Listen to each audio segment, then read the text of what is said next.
Você sabia que o esporte não é apenas uma atividade física, ela é também uma atividade que pode transformar, melhorar e ensinar uma vida.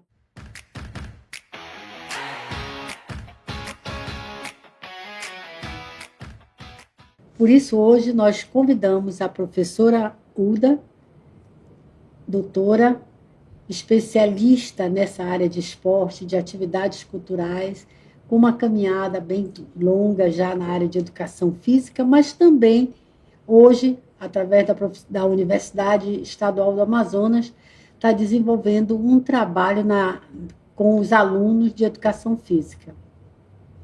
Professora Uda, eu sou Terezinha Ruiz, este é o nosso colega Márcio Bente, e o Pilhados no Saber tem muita honra em convidá-la para falar sobre a importância da atividade física para todas as idades. Nosso tema é esporte como manifestação, não só cultural, mas como inclusão e social e a importância na educação. Não é isso, Márcio? É isso, professora. Olá, nossos pilhados que estão aí nos acompanhando já. Professora Uda, muito prazer em recebê-la. A senhora podia contar um pouco para a gente, para os nossos ouvintes, qual é a sua especialidade, onde foi que você se formou, qual a sua graduação, onde fez a sua pós-graduação, contar um pouco dessa vivência acadêmica no primeiro momento.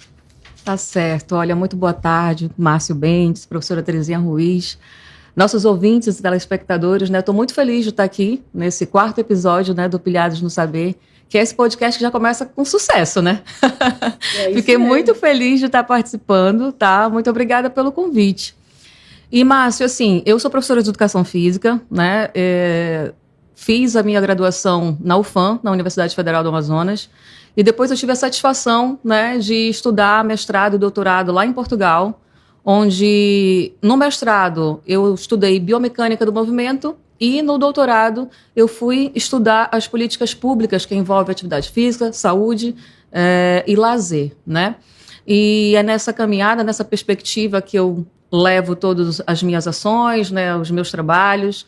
Tive a oportunidade de trabalhar em algumas instituições públicas, né, na gestão educacional, contribuindo aí com essa prática pedagógica para a educação física, de uma maneira especial, e experiência em algumas universidades, e agora, hoje, atualmente, eu estou na Universidade do Estado do Amazonas, onde eu estou como professora adjunta para o curso de Educação Física. Então tem uma grande experiência e vai compartilhar grandes ideias e grandes projetos conosco aqui no nosso podcast. Vai ser bem interessante. A educação física, as atividades físicas, ela tem um poder muito grande, professora Uda. Ela é de unir, de juntar as pessoas, independente da classe social, da classe de gêneros. E hoje a gente sempre pensou lá atrás que o futebol era o esporte que poderia resolver tudo. Mas hoje esse conceito mudou.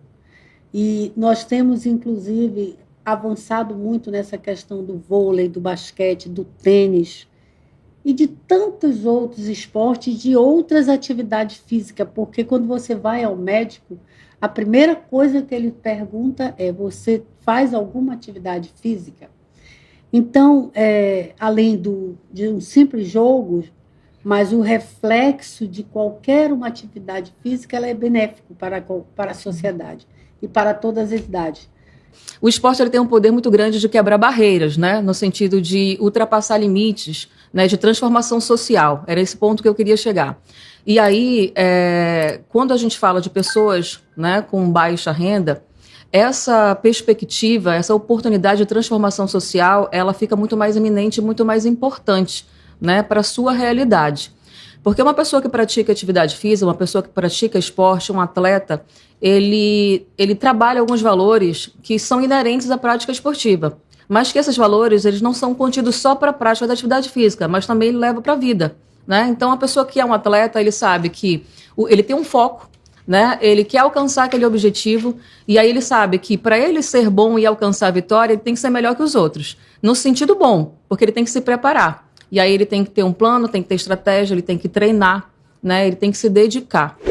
E isso são valores que a gente leva para a vida, né? E aí, se a gente entende que alguém encontra nessa possibilidade a sua oportunidade de mudança de vida, isso é algo bem importante, né? Tanto é que a gente vê alguns atletas, muitos atletas, principalmente no futebol, que a senhora citou, que saíram ali daquela comunidade, né? Que tinha uma situação de vida difícil, vamos dizer assim, e de repente hoje vive uma outra realidade porque adentraram nesse mundo do esporte, decidiram ser atletas. E mesmo essas pessoas que não entraram para a vida de atleta, não entraram para ser um praticante profissional do esporte, com certeza eles trazem esses valores para a sua caminhada profissional e isso faz total diferença. Então o esporte vira, a gente pode concluir então que o esporte vira uma oportunidade de vida. Sim. E mesmo não seguindo a vida profissional, a gente ainda tem lições aprendidas que levam à disciplina do indivíduo. Seria essa a conclusão? Perfeitamente. E aí a gente consegue enquadrá-las em várias esferas, né? Eu consigo identificá-la dentro do contexto educacional, dentro da escola, na minha vida profissional, em uma outra área qualquer, mas sempre partindo desse princípio, que para ser um cidadão de bem, eu trabalho sempre com essas perspectivas. Disciplina, foco, respeito, né? Todas essas particularidades que fazem um bom atleta, ele também diz muito sobre um bom cidadão. Uda, você foi do chão da escola, foi professora de crianças, jovens. Como nós podemos incentivar, primeiro, a educação física? Eu queria até esclarecer isso para os pais. A educação faz parte do currículo obrigatório? Sim, a educação física. A partir de que série, ou de que modalidade, ou de que ano escolar? A educação física ela é obrigatória em todas as esferas, né?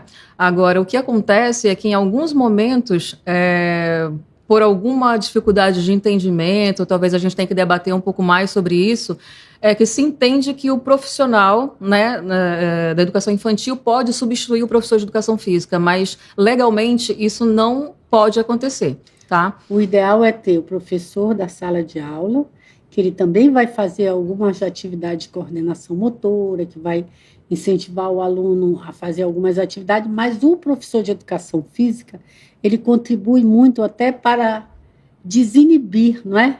A partir do momento que se legalizou a profissão de educação física, cabe ao profissional de educação física conduzir todas as práticas esportivas, incluindo o âmbito escolar, a academia,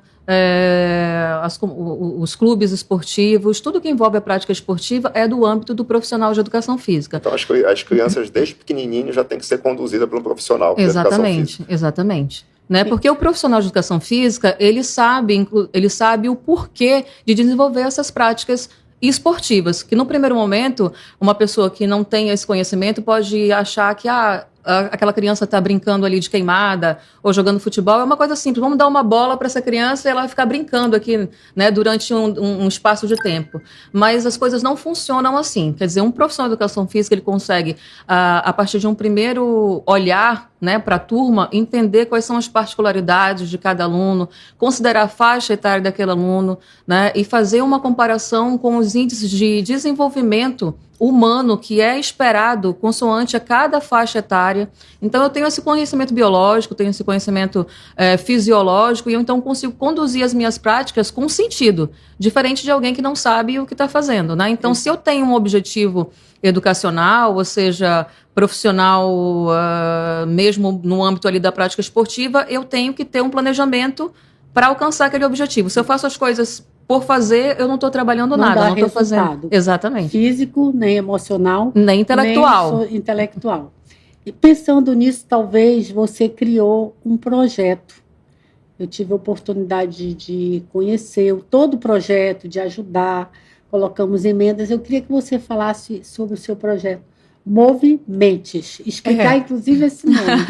Eu fico bem feliz de falar do Movimentes, que é do mover a mente, né? No sentido de que, através da prática da atividade física, a gente consegue trabalhar também a questão da intelectualidade.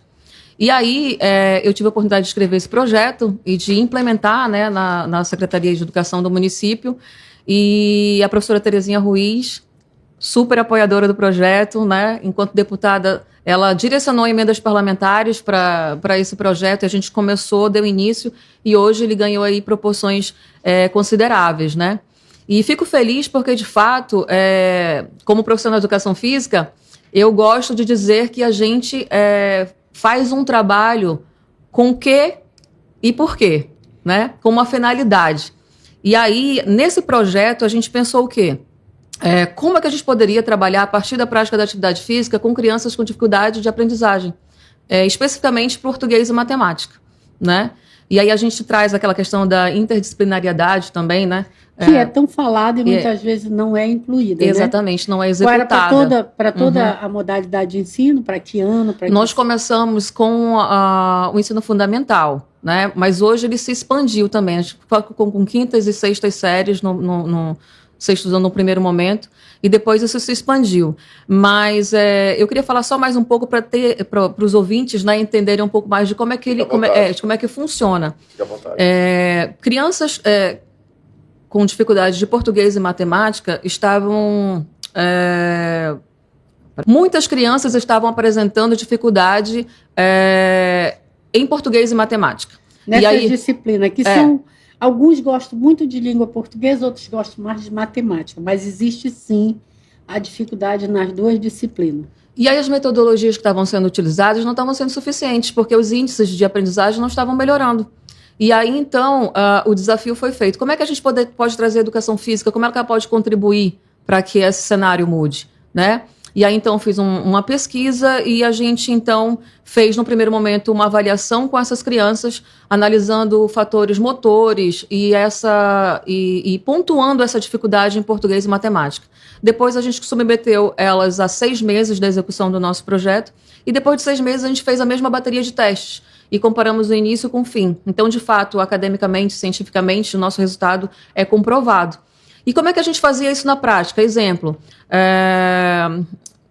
um exemplo apenas, a gente cria estafetas, por exemplo, da educação física a gente usa muito esse termo, que são estações que a gente distribui, e aí no meio do caminho a gente, por exemplo, faz pular corda, outro talvez rodar um bambolê, pular elástico, pular corda, ou então um estirão, tipo uma corrida. A gente coloca vários movimentos nesse contexto, mas em cada estação dessa tem um desafio. E aí, por exemplo, a gente pode introduzir, né, um desafio de matemática, um desafio de português, e aí sempre num diálogo com as professoras de sala de aula que nos apontavam qual era a dificuldade dessas crianças, e a gente então criava atividades físicas onde a gente pudesse introduzir esse conteúdo para que elas, de fato, pudessem melhorar. E aí a gente trabalhava tanto na sala de aula, as professoras, quanto os professores ali nesse momento, que era um momento diferenciado, tá? Não era uma aula de educação física comum, tá? Porque daí a gente segue o currículo. Mas esse era um projeto educacional que, num contraturno, viria contribuir para essas questões pedagógicas. Você falou num assunto aí que eu sempre defendi. A educação física, ela tem que levantar o interesse da criança, ele tem que motivar, porque ela não ajuda só na saúde física, mas na mental, no desenvolvimento intersocial que vai acontecer ali naquelas atividades.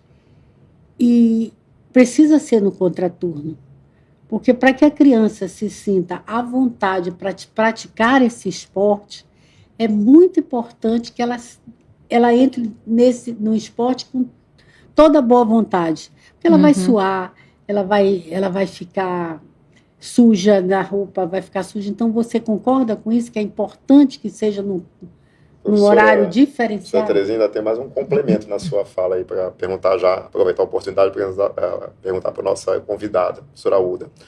A gente está num movimento de expansão da educação em tempo integral.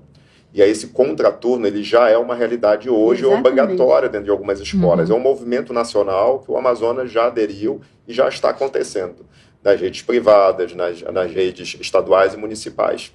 Então, como é que a gente poderia trabalhar esse projeto, né, essas ações dentro desse contraturno, que agora não é mais um contraturno, vamos dizer, não obrigatório. No tempo integral, ele já é uma realidade, ele é obrigatório. Ele entra dentro do currículo. De atividade, Márcio, que eu acho importante.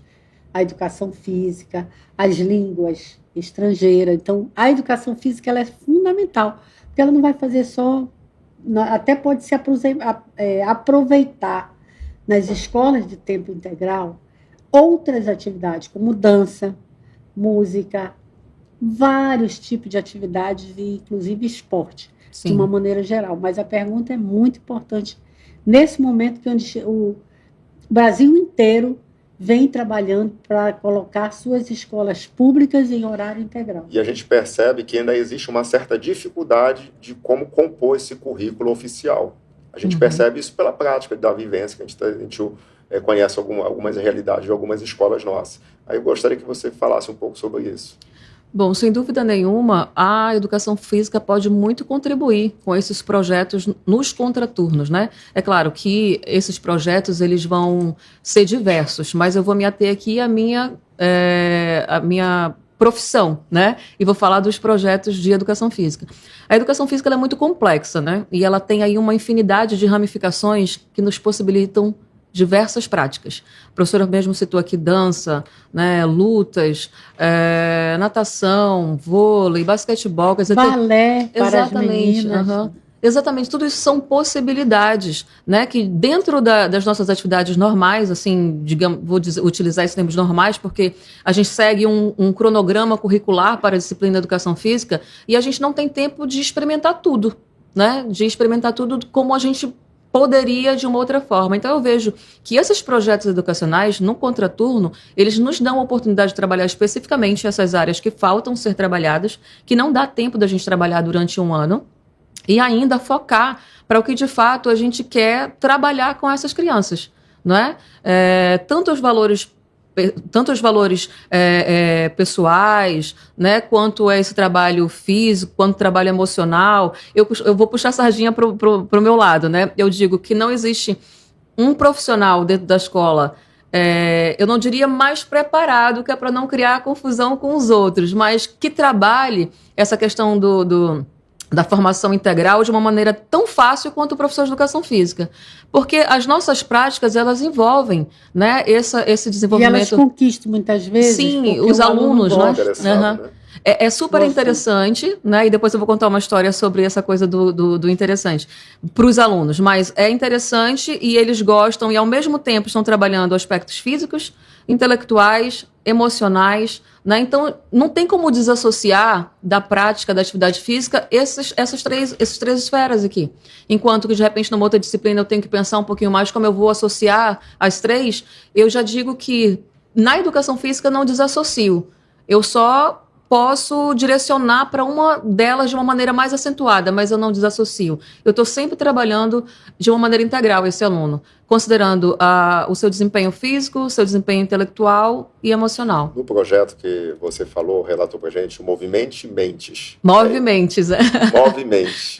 É importante porque a gente percebe que o alunado, no caso do ambiente de escola, tem interesse nesse movimento, né? A fase da vida do indivíduo, que está na criança indo para o adolescente. Então, tem muitos hormônios aí sendo descobertos, sendo atiçados, vamos dizer assim.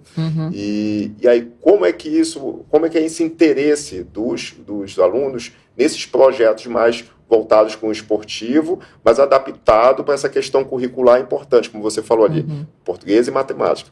Português e matemática são ligados direto, são componentes curriculares ligados diretamente às avaliações nacionais. IDEB. Então, existe, o IDEB, no caso do Brasil, existe, então, essa correlação de um resultado positivo para aquela rede de ensino, mas um resultado positivo maior para o indivíduo que é o aluno. Então, comente um pouquinho sobre isso com a gente, por favor. Então, nesse aspecto do Movimentes, ele é um projeto educacional, né, no sentido de restaurar algo que está quebrado, né?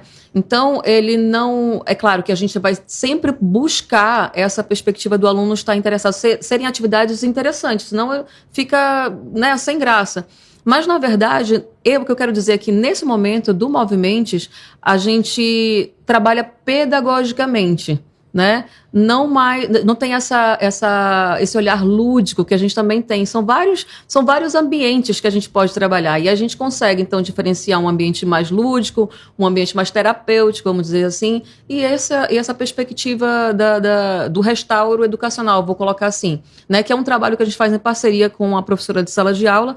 E aí a gente está mais focado mais nesse sentido. Esses alunos que vão para lá, eles já vão porque eles estão precisando estarem ali. A gente não vai fazer uma atividade para angariar eles, para chamar a atenção deles para irem. Seria mais um reforço, né? Não tinha esse momento do reforço anteriormente, né? Sim, sim. É um reforço para essas crianças que estão com baixo índice de aprendizagem. Então, elas vêm para a gente... E até uma motivação, porque aí eles acabam gostando É uma metodologia diferente, entendeu? Uma metodologia diferente. Foi entendido que já tinham feito ali todos os tipos de tentativas com eles e não estava funcionando. E aí, então, quando eles vêm para a gente com essa metodologia diferenciada, eles já vêm felizes. Por quê? Eu vou fazer atividade física. De alguma forma, é interessante, porque eles vão aprender brincando, né? É nesse sentido. Uda, queremos agradecer por você compartilhar seu conhecimento, sua experiência. Essa experiência que vem além da sala de aula, já vem em outras atividades que você faz e sempre disponível para ensinar o jovem como melhorar a sua saúde física e mental. Queremos agradecer, desejar sucesso, porque o nosso programa é isso, é dividir, né, Márcio? Compartilhar, trazer o saber para as pessoas que muitas vezes tenham alguma vontade de aprender, mas não sabe o caminho. Aqui, quem sabe mais, pilha. Tchau, gente.